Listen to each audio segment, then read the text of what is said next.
Good morning. There are mixed signals this morning coming out of the world's largest financial market. On the Tokyo Exchange, stocks were up, but once again the dollar sank to another all-time low. Closer to home, the Supreme Court nomination of Douglas Ginsburg has picked up more controversy. Ginsburg has admitted that when he was younger, he smoked marijuana on several occasions. That admission, coupled with earlier Ginsburg concerns, is prompting some reassessment of his nomination today, Friday, November the 6th, 1987. From NBC News, this is Today with Bryant Gumbel and Jane Pauley. Good morning. Welcome to Today on this Friday morning. As we head towards the weekend, we're going to swing on over to the news desk momentarily. John Palmer is going to give us an update on our top stories from over there. Then following news and a quick check of the weather, we'll be going to the Pentagon. There to talk with Defense Secretary Caspar Weinberger, who has confirmed earlier speculation now by resigning as Secretary of Defense. We'll be talking with him in just about 9 minutes. Jane? We'll also get an update on what could be a landmark case brought by some veterans who are suing for the right to have legal counsel. Veterans can't have paid lawyers, according to a Civil War-era law that some of them would like repealed. We'll discuss the dollar's nosedive overseas this week and what it means to you. We'll hear from Judd Nelson and Jon Cryer, and from a Cook County commissioner in Chicago named Jerry Butler, who also sings a bit. And in our second hour this morning, we'll be visiting with former White House Press Secretary James Brady and his wife, Sarah. Let's go to the news desk. Start our morning with John Palmer. Good morning, John. Brian, Jane, thank you. Good morning. First, the embattled dollar on Asian money markets this morning. The dollar fell, as Bryant reported, to another all-time low against the yen on the Tokyo Foreign Exchange this morning. After hitting a low of 134.40 yen to the dollar, it improved somewhat at the close.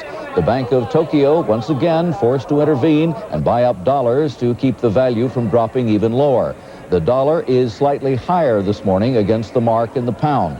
Meantime, world stock prices seem to be taking their cue from Wall Street, which had a strong rally on Thursday. Stock prices in Tokyo and in Hong Kong up today. Now for a look at the implications of that declining dollar. We're joined this morning by NBC News Chief Financial Correspondent Mike Jensen. Mike?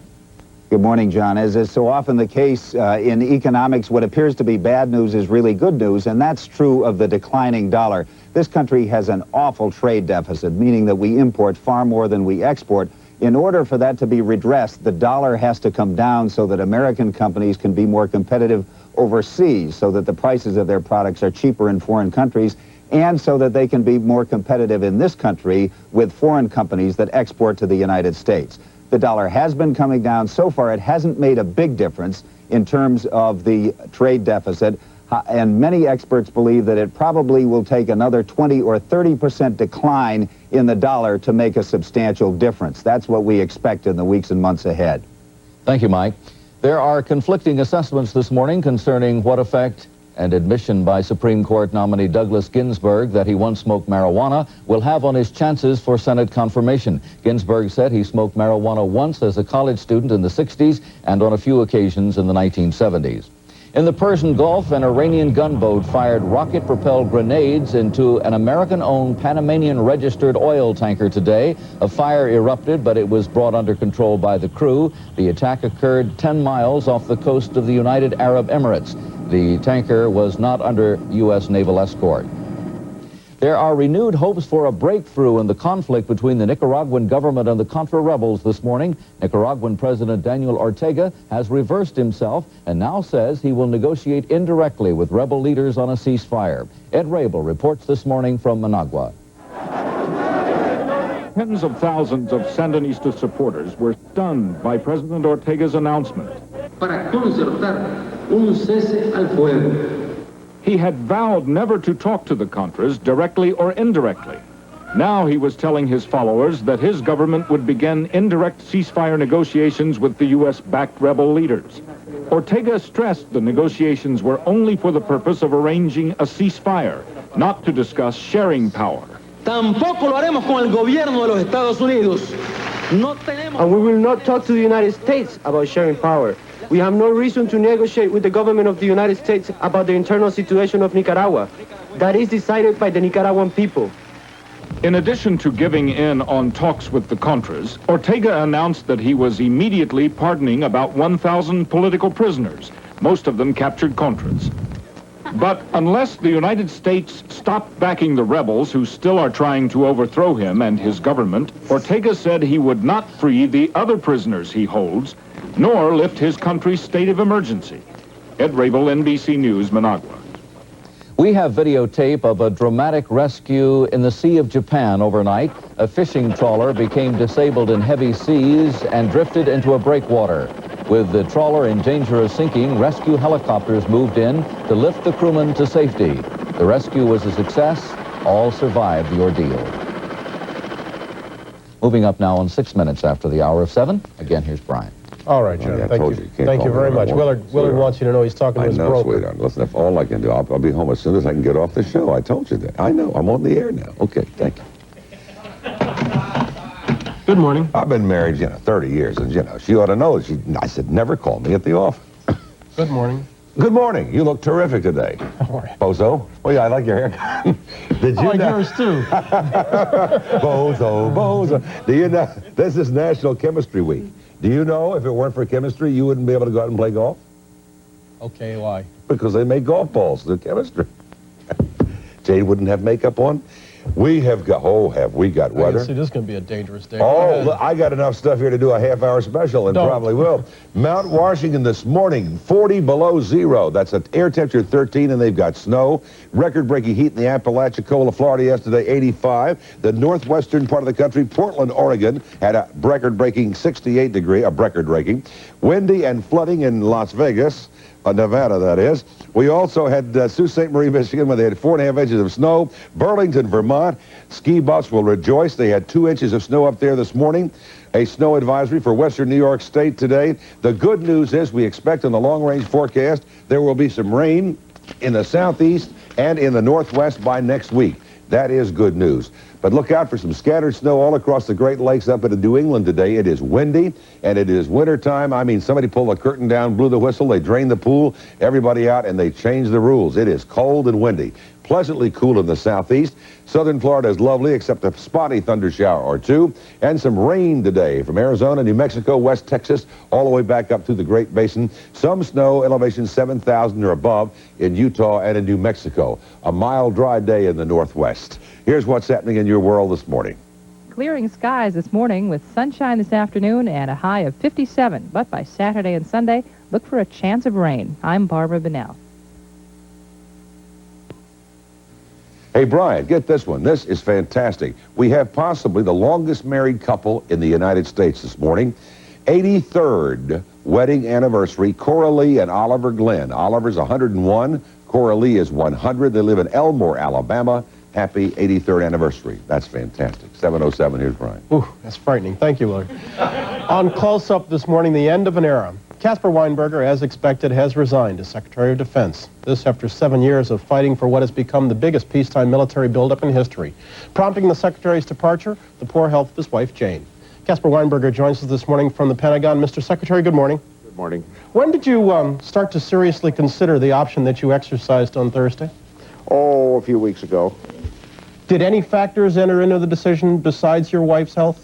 No, I have no policy differences with the administration, and her health is not life-threatening, fortunately, or anything of that kind, but she's been extremely uncomfortable with broken bones in her back for the last few months, and it seemed to me that, as I said, there were some other obligations I had.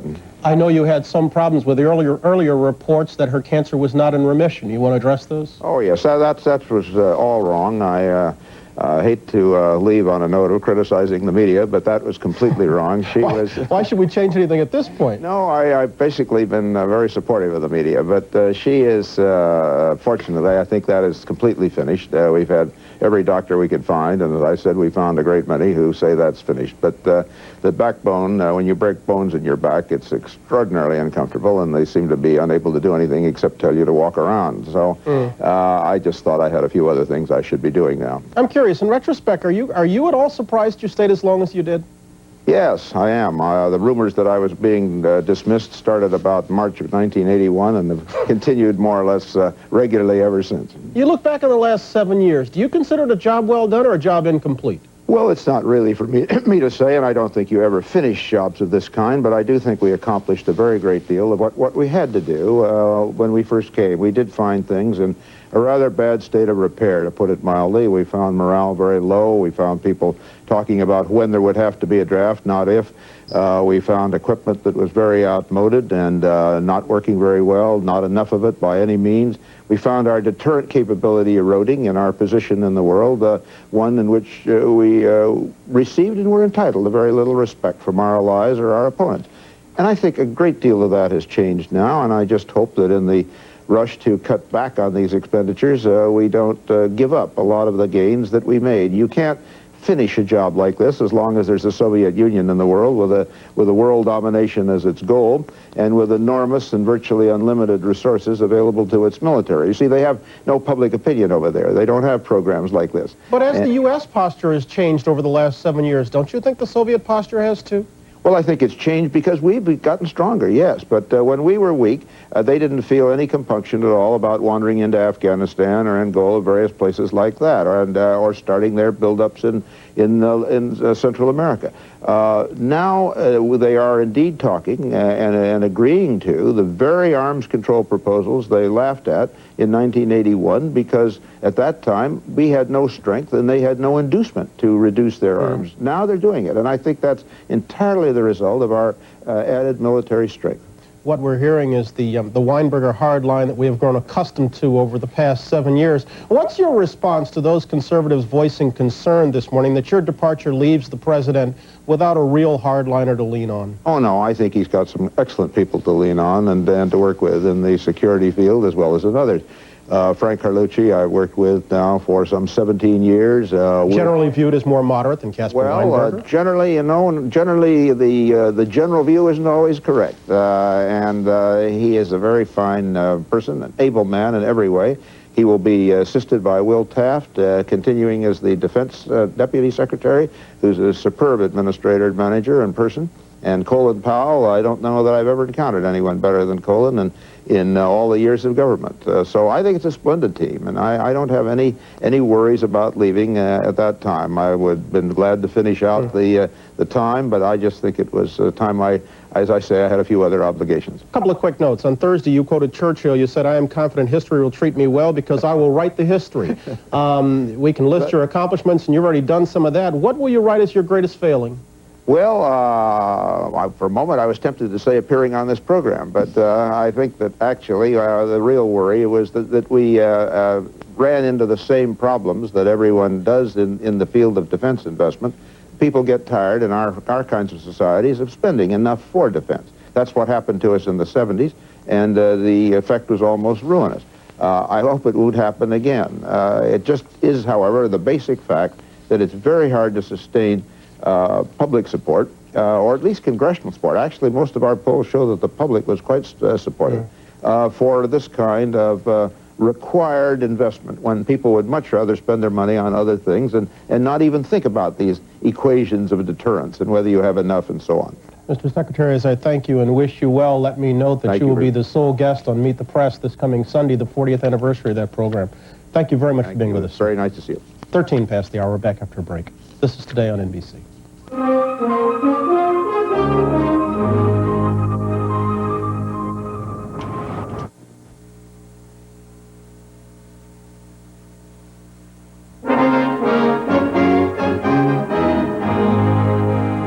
We all pretty much take for granted our right to legal counsel, but should that right extend to veterans? It doesn't now. Today in San Francisco, testimony ends in a case brought by some veterans to try and gain that right, as Today correspondent Heidi Schulman explains in this report. The Japanese had bombed Pearl Harbor. You know, everybody was going to war. When Reason Wareheim joined the Marines, he was just a kid of 16.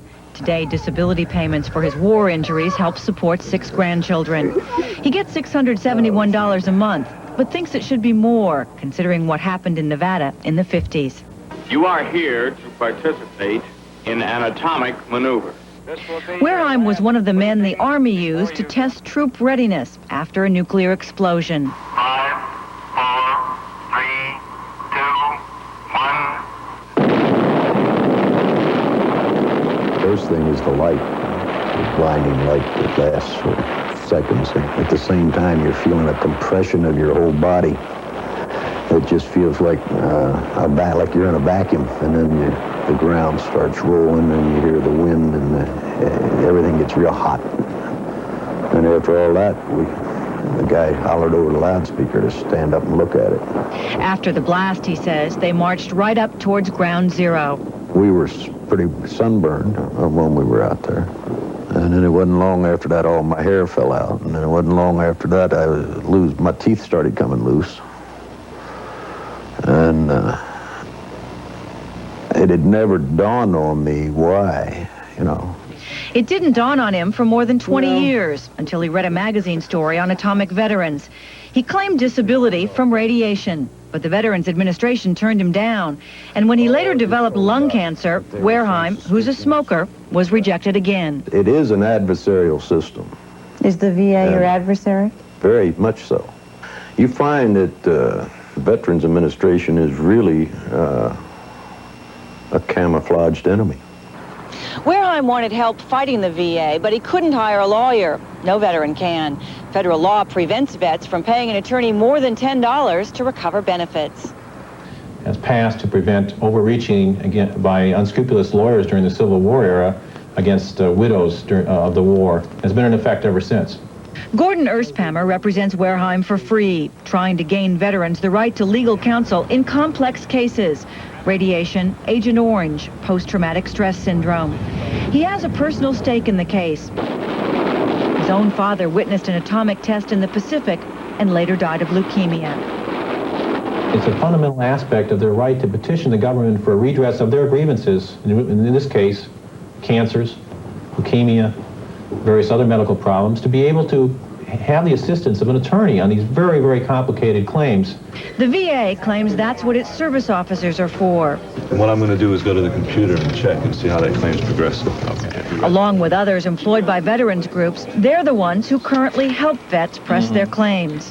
Then he would still be eligible to apply. Bringing lawyers in, they say, would just make lawyers rich, not vets. Wertheim thinks it isn't their business. And I think I should have the right to make up my mind whether I want to hire an attorney or not have the Veterans Administration tell me whether I can hire one or not. If he wins, he'll still have to convince the VA he deserves more money. But he says it's all a matter of rights. We fought for your constitutional rights. And in doing so, we've lost some of ours. There's no two ways about that. For today, Heidi Schulman, NBC News, Riverdale, California. The Veterans Administration refused to be interviewed for that videotape. They did agree to talk with us live, however, and Donald Ivers, who is General Counsel for the VA, joins us this morning from our Washington newsroom. Good morning.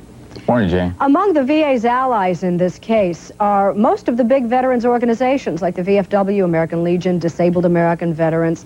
Why the general mistrust of lawyers among veterans and veterans groups, especially when people like you are lawyers?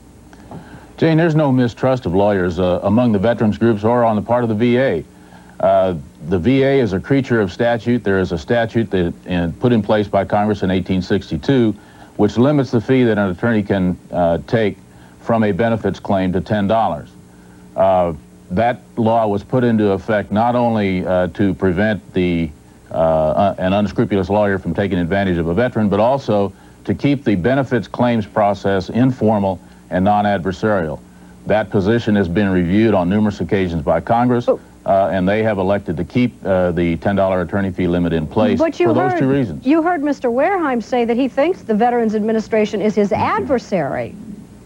I think Mr. Wertheim is wrong. The Veterans Administration has as its sole mission the support of veterans and the provision of benefits to those veterans. The Veterans Administration is an organization of some 250,000 people. But wait a minute, the inherent contradiction is that you are a government official and that he is having an argument with the government.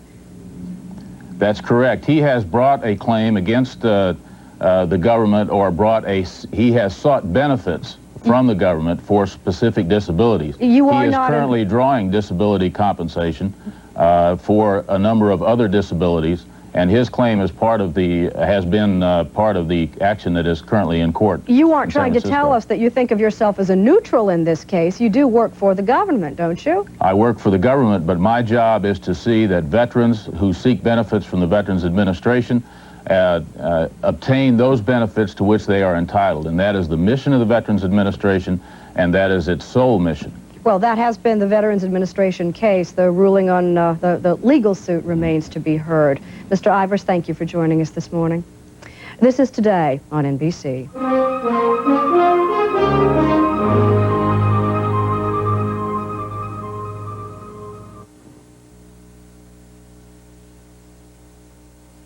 Singer-turned-politician Jerry Butler, after a station break. We're back now, 7:30 on a Friday morning. We've been talking all week long about the dollar going down in the foreign markets. Mike Jensen is going to step in shortly, our chief economics correspondent, and explain exactly what that means. And Jon Cryer will be here. He's a movie actor, but in his new movie, he plays a stockbroker. It's called Hiding Out, which presumably is something some stockbrokers would like to be doing, even as we speak. Gene Shallot's going to be in the Critics' Corner to check out Cry of Freedom, and we'll take a look at Jerry Butler, once a singer, now a politician. Let's go to the news desk. John Palmer. Thanks, Brian. Good morning again. The U.S. dollar continued its free fall today on Japanese money markets, dropping to yet another all-time new low. It's the third consecutive day that the dollar has gone to new depths against the yen. Overseas stock markets were higher, however, both in Tokyo and in Hong Kong and in London. Traders were apparently encouraged by Thursday's strong showing on Wall Street and because of a drop in interest rates in the United States and in Europe. In the Persian Gulf this morning, there was another attack, this one aimed at a tanker owned by a U.S. company. The Grand Wisdom was hit at least 5 times by rocket-propelled grenades said to have been fired from an Iranian gunboat. The tanker, owned by a California company, caught fire, but it was quickly put out. No one was injured in the attack on the tanker, which made it onto port in Dubai under its own power. President Reagan is standing by Douglas Ginsburg after new revelations about the president's latest Supreme Court nominee. On Thursday, Ginsburg admitted that he had occasionally used marijuana during the 60s and 70s, something that Ginsburg said was a mistake and something he said he regrets. On Capitol Hill, where confirmation hearings are set to begin next month, lawmakers are wondering how the disclosure will affect the Ginsburg nomination. But I don't know what impact it has on his judicial capabilities. On the other hand, if he were a drug user and using drugs now or smoking marijuana now, then I think that would disqualify him. He's a mature 41-year-old man now, and so I think there's a big difference as to when this occurred and what occurred, and I don't have any more facts than apparently you all do about making a judgment about that. There are new threats this morning against American servicemen in the Philippines. Communist guerrillas, members of the National Democratic Front, accused the Americans of meddling in the internal affairs of the Philippines and said that U.S. personnel will now be targets attacked. Nicaraguan leader Daniel Ortega said last night that his government has agreed to hold indirect talks with the Contras about arranging for a ceasefire. Up until now, Ortega has said that the Sandinistas would never negotiate with the U.S.-backed rebels directly or indirectly. A 21-year-old American sailor officially completes an around-the-world solo sail today after 2 years on the high seas. Tanya Abe has arrived off the coast of New Jersey after traveling some 27,000 miles in her 26-foot sailboat. The boat was a gift from her father, who had offered her either the sailboat or a college education. She completes her trip and an education of a different kind when she sails into New York Harbor later in the day. And she'll be here on dry land on the Today Show Monday morning. 33 after 7, here's Brian. All right, John, thanks. Willard has a check of the weather in just a moment, and then Mike Jensen explains what it means when the dollar takes a plunge. That's after this. 7:35 on this getaway day. Willard has a check of the weather. Sir? Hey, thank you, Mr. B. This is the biggest one I think we've ever had so far. Take a look at this one. This is for Grand Rapids, Michigan. I can't even get it unfolded fast enough. Can't find the front and can't find the back. How is this for a T-shirt? My size, a little snug. Grand Rapids is 100 years old today, and some of the residents, Sister Edward Nancy Mulvey, Sister Mildred Hawkins, Sister Brian Brady, 3 sisters in the order, are 100 years old today. Thora Olson is 104, and George Bander is 106 in Grand Rapids. Happy birthday to the Chamber of Commerce and all involved. Cold is the word. I mean, it switched overnight. Temperatures are going to be a high of 44 in Boston, 46 in New York, snow in Maine and the White Mountains of New Hampshire, the Green Mountains of Vermont. At upstate New York, they have some travelers advisories posted for, you guessed it, 2 to 3 inches of snow, 2 inches of snow in Burlington, Vermont. Ski buffs are going gaga. They'll be out of school for the Thanksgiving holidays. Hopefully it'll work out. Some snow in the UP of Michigan. The rest of the country's in good shape, but cold across the northern tier of states. The Northwest has fog again this morning, but rain by tomorrow, or at least on Monday, hopefully will bring relief to the Northwest and the Southeast. Here is what's happening in your world this morning. Good morning. I'm Barbara Bunnell. Nice autumn day ahead. Sunny by this afternoon with a high of 57. By tomorrow, there's a slight chance of rain. That's all for right now, 7:36. Here's Nancy. Thank you, Willard. The Jensen account now is sponsored by IBM Personal Computer System 2, the next generation in personal computing. Here's Bryant. We've been talking about the plunging dollar all week. Our chief financial correspondent, Mike Jensen, steps in this morning to explain exactly what that means to you and me. Good morning, Mike. Good morning, Brian. In economics, everything is related. It's sort of like the old song, the head bone connected to the neck bone connected to the shoulder bone, etc. So now we have the dollar, which is connected to interest rates, which are connected to the federal budget deficit, etc. And we'll start out with a look at the dollar. This week, the dollar plunged to its lowest levels in history against currencies like the Japanese yen and the West German mark. All told, the dollar has fallen 46% since early 1985. Question, so what? What does that mean to the typical American? It means two things right off the bat. First, imports are more expensive, things like Japanese cars and stereos and French wine. They're more expensive because the money you pay for those products has to be converted from American dollars into Japanese yen or West German marks before the manufacturer can get paid. And because the dollar is weak, it takes more dollars to give the foreign manufacturer a profit, so you pay more. Second, a weak dollar costs Americans more to travel overseas. Our dollars buy less in London and Paris than they used to, a lot less. Third, and this is good news, a weak dollar makes it easier for American manufacturers to sell their products overseas. They can charge less on the price tag in a foreign currency and still get the same number of dollars in profit. Question, but what about the broader economic effect of a weak dollar? Doesn't it influence interest rates on things like home mortgages? And doesn't it even affect the stock market? It sure does. Here's how that works. The U.S. government watches the dollar very carefully. It wants the dollar to come down enough so American businesses can sell more overseas, and so foreigners won't sell so much here. That would help correct the terrible trade deficit we have. We're buying much more from abroad than we're selling. But there's a problem. As the dollar drops, it discourages foreigners from investing in the United States in things like stocks and bonds. Those investments at some point have to be converted back into a foreign currency. And when that happens, it reduces or even eliminates any profit the foreigners might have made. So in order to get foreigners to invest here, the government has to raise interest rates to attract the foreign money, which it does. So that solves one problem, but it creates another. Because as interest rates rise, the stock market falls, because investors go for things like CDs instead of stocks. Also, as interest rates rise, the U.S. economy slows down, because people don't borrow as much to buy houses and cars, and companies don't borrow as much to build new plants. So there's the dilemma, and a lot of experts think the problem can be traced all the way back to the federal budget deficit, which is created by the government spending much more than it's taking in taxes. Here's how that works. The government has to borrow more than $150 billion a year to finance the deficit, and most of that money comes from overseas. If we didn't have such a big deficit, we wouldn't have to borrow as much from overseas. But as long as we do, interest rates have to be kept high enough to attract foreign money. But those same high interest rates slow down the U.S. economy and ultimately will push it into a recession. Question, so what's the government to do about all this? Well, it's the theory of the squeaky wheel. The most urgent need at the moment is to restore confidence in the stock market. So the government is pumping huge amounts of cash into the economy through the Federal Reserve.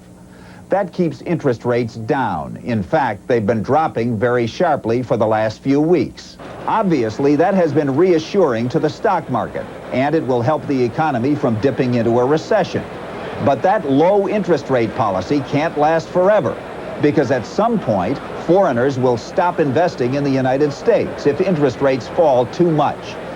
And that's one reason why the politicians in Washington are meeting to discuss ways of cutting the federal budget deficit. If they can cut the deficit, they won't need as much investment from overseas. The problem is a lot of analysts don't think Washington is really very serious about cutting the deficit. They think it's mostly public relations. And that means at some point interest rates will start to rise again. A lot of this is psychological. If enough traders or brokers believe something is going to happen or not happen, they trade on that basis, and it becomes a self-fulfilling prophecy, everybody trying to get ahead of the pack. So if there's any one thing to keep an eye on in all this, it's probably the negotiations in Washington on the deficit. If it looks like the politicians are making real headway, look for interest rates to keep moving down. If it looks like it's a charade, look for interest rates to start moving up again. There's one other thing that's important in all this. If foreign countries lower their interest rates, it will help the dollar, and it will help keep interest rates here from rising, and we're seeing some evidence of that happening already, Bryant, in West Germany yesterday, for example. Real quickly, does it look like a charade in Washington? Real quick. Yes, I don't see any evidence that they are coming to any kind of realistic conclusions. Thanks, Mike. Before we get to our commercial break, here's a quick look at Mike's economic forecast for the next 4 weeks. We'll be back.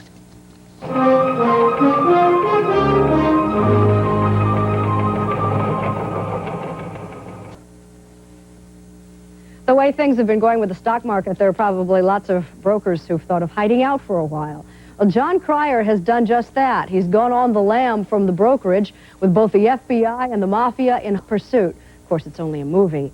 And Jon Cryer is the up-and-coming young actor whose new movie, Hiding Out, couldn't have come at a better time. Good morning. Good morning, Jane. Your stockbroker is not hiding out because of the collapse on Wall Street. How come? No, he's involved in a scandal. When I went to do research, I'm not going to say where I did research, but they just had their records subpoenaed by the SEC, so I think I chose well. I think I did a good job in that area. And your stockbroker is 27-ish. Mm-hmm. Yeah, and you probably found some young-looking stockbrokers in wherever it was you did your research. Yeah, in the movie I wear a beard because we wanted to give me the older look. I thought I ended up looking like Grizzly Adams. In real life, you are how old?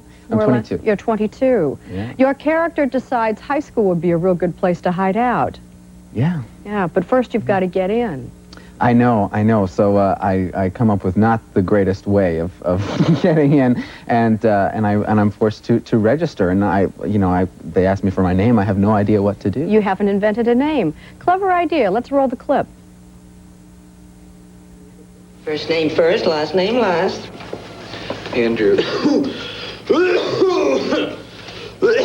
Are you all right? Oh yeah. My name. Oh, you want my name? Maxwell. Maxwell what? Hauser. Hauser. Last school attended? Cornell. High school in Texas.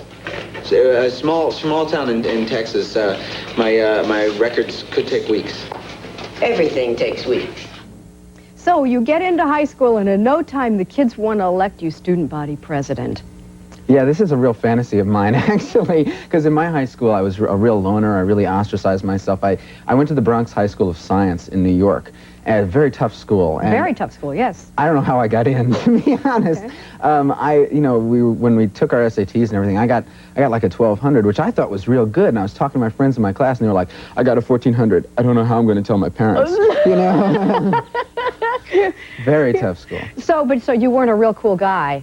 No. This is a fantasy, though, to be able to go back to high school and do it all over again, only not as a teenager. That was the real appeal when I read the script. There was a girl in high school I never had the guts to ask out, and I just met her recently, and she told me she had a crush on me in high school. I was like, shoot me now, please. Well, your guy, Maxwell Hauser, does he have girlfriends and everything in high school? Does he do the whole number again? He sort of does. We have to sort of skirt that issue. Because he's a grown-up. Because he's a grown-up, and it's illegal, Jane. So we don't do that too much. I understand. Why did you go to the Bronx High School of Science? I mean, given that you come from a performing family, last name Cryer. Well, actually, my mother, Gretchen Cryer, is in the film with me. She plays my aunt, which I thought was a lot of fun. It was great because she's a wild one on the set. None of the crew parties really got going until my mom got there. But my parents didn't want me to be an actor. They really wanted me to have a real job and have something that I could fall back on, instead of getting involved in something as So now, crazy at as the this. age of 22, you've already made 7 pictures. Yeah, I've been so very much for lucky. your parental influence. I'm a rebel, Jane. Yeah. Has your mother come round? Yeah. Oh, yeah. Well, now she's working in movies with me. She's like, yeah, you're pretty good. Yeah, they aren't going to ask you what you're going to do when you grow up. I don't think I'm ever going to grow up. So Aren't I they think glad that you didn't skirts become a that. stockbroker? Oh, yeah. Oh, yeah. Well, Jon Cryer, good to see you in this and future pictures. Well, thank you, Jane. All right. We'll be back after station break.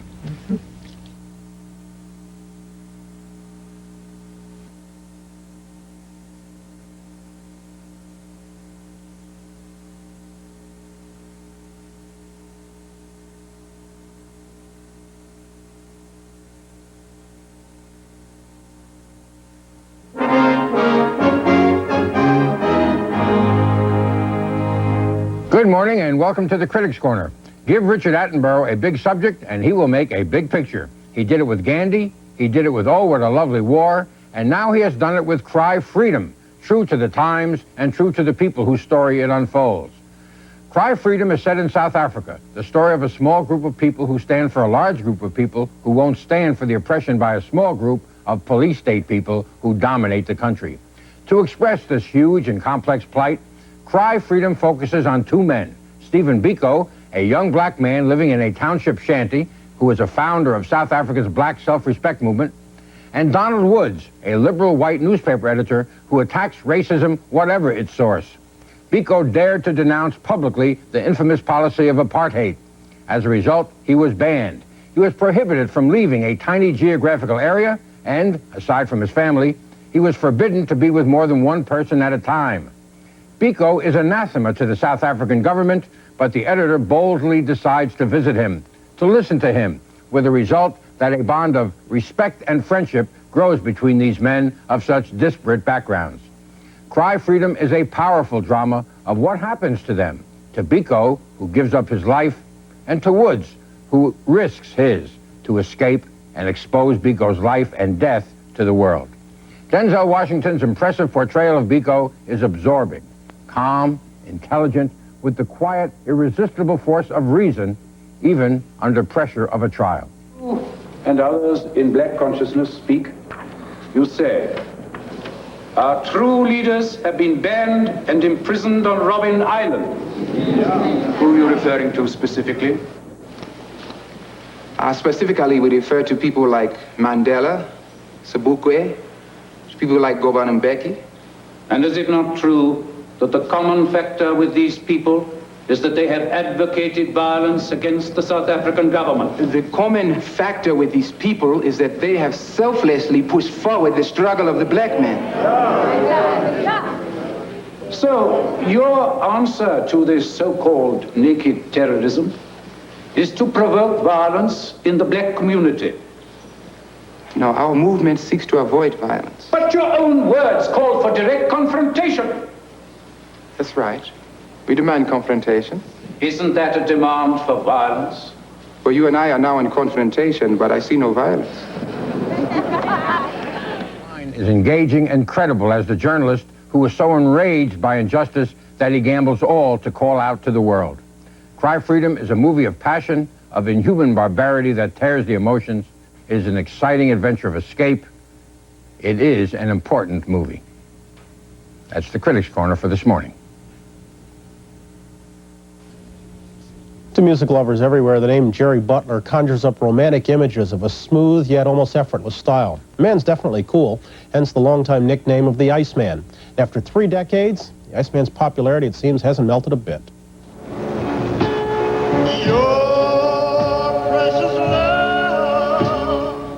Chicago's Cabrini Green housing project is where it all started. The song, For Your Precious Love, would be recorded by 5 Cabrini residents. The year was 1958. Curtis Mayfield and a group known as the Impressions provided the background for that tune. The lead singer, the composer, was 18-year-old Jerry Butler.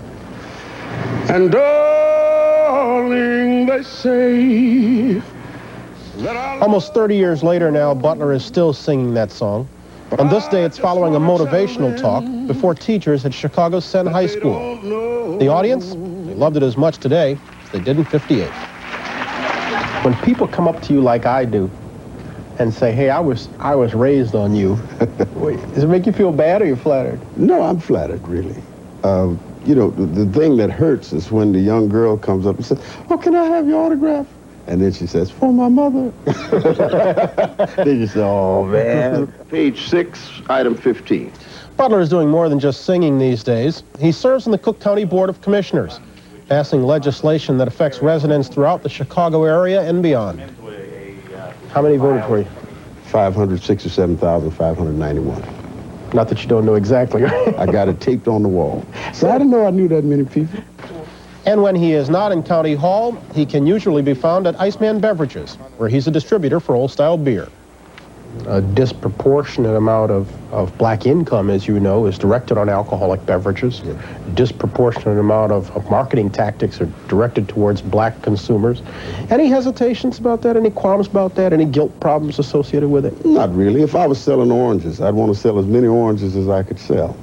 I think what really the question becomes is the sin in the drink or is the sin in the drinker? And I've got a brand new ball. And a brand new smile. Beer distributor, politician, Jerry Butler maintains a hectic pace, but there is always time for singing. He is on a stage almost every weekend somewhere in this country. This particular concert thrilled a packed house at Chicago's South Shore Country Club. Did you like all the records that you made that were hits? You know, probably the records that I liked the most were never hits, with the exception of For Your Precious Love. But they hold up for you. They hold up in terms of time. Yes, yes. And I think because we sing about life and love and those things which never really die. You know, I mean, the rap thing will come and go because that's a fad kind of thing. Pretty much the way the twist and the twine and the boogaloo and all of those dance songs were in the 50s and 60s. They fall by the wayside. But there's always somebody that someone else thinks is precious. There's always a precious love. Let's talk about the future a little bit on all counts. Go ahead. Politics first. Okay. How high are your ambitions politically? I probably will do either this again or aspire to something where I can be more effective at bringing about some change. Could you see yourself running for Congress? Yes. And beyond? Possibly. What about musically? As long as I can do it. What if it ever reaches the point, Jerry, where a decision has to be made between the two? I would probably opt to be a congressman because I think that at this stage in my life, to affect some change and to help some other folks would be more important than having another gold record. How good were you in retrospect? One of the best. I'm one of the few singers, I think, that can walk on a stage and not dance and turn flips and still get a standing ovation. Only the strong survive. Only the strong survive. Today, the record firms seem to be shying away from Jerry Butler, preferring younger stars. That doesn't mean he wouldn't record if he were asked. That's well put, that he doesn't have to do flips and all of that. No. Yeah. Just walk on out there and sing. Nice pipes. And count the votes, too. Still to come, Judd Nelson, Jim and Sarah Brady, much more before we hit a weekend. Stay with us. We'll be back after a station break. We're back now, 8 o'clock on a Friday morning, 6th morning of November of '87. It's Getaway Morning. Straight ahead in this hour, we'll look at the growing competition to look good at school. It's gotten hurt, prompting a number of schools to eliminate the competition by requiring their students to wear uniforms. Many educators, though, don't feel that's the answer. We'll get into that on After 8. And we'll talk with Judd Nelson about the Billionaire Boys Club. His miniseries on NBC this Sunday and Monday, a chilling true life story about what power and greed did to some young men in Los Angeles. We're back inside Studio 3B. This is a Friday morning here with Jane Pauley. I'm Bryant Gumbel. The nomination of Judge Douglas Ginsburg tops our news at this hour. John Palmer is going to give us the latest on the controversy in just a moment. You wore uniforms in school, didn't you? Yes, I did. Well, earlier on, we used to have to wear khakis. We were in New Orleans, and then always with a tie throughout Catholic school, yes. Our political pundit Ken Bodie has a new explanation for what's happening to our presidential contenders this year. And White House Press Secretary James Brady, who nearly died in the 1981 attempt on President Reagan's life, will be here with his wife, Sarah. And Dr. Art Uleen will be by with his Friday morning update on the week's medical news. For the record, I didn't have to wear the plaid jumper. Let's go to the news desk. John Palmer. Brian, Jane, thanks. Good morning. In the news this morning, some members of the Senate are saying that Supreme Court nominee Douglas Ginsburg's use of marijuana could make it difficult for him to win Senate confirmation. Ginsburg has admitted that he smoked marijuana as a college student back in the 60s and later as a law professor at Harvard in the 70s. He says he regrets it, that it was a mistake. He says he has not used it since. President Reagan says the revelations do not influence Ginsburg's judicial qualifications, but others on Capitol Hill are not so sure. Correspondent John Dancy is covering the story. He's in our Washington newsroom this morning. Good morning, John. How is this likely to affect Ginsburg's confirmation? It's too early by perhaps 24 hours to tell. A lot is going to depend on the reaction from constituents of the senators who will be calling in today from editorial comment in the papers back home. But you know, John, it's really a new phenomenon. We're about to test for the first time in my memory whether the apparent recreational use of marijuana is a political liability. We see here for the first time the actions of a man of the liberated 60s and 70s coming up to affect his public life. John, the White House wants to speed up this whole confirmation process for Ginsburg. Is that going to happen?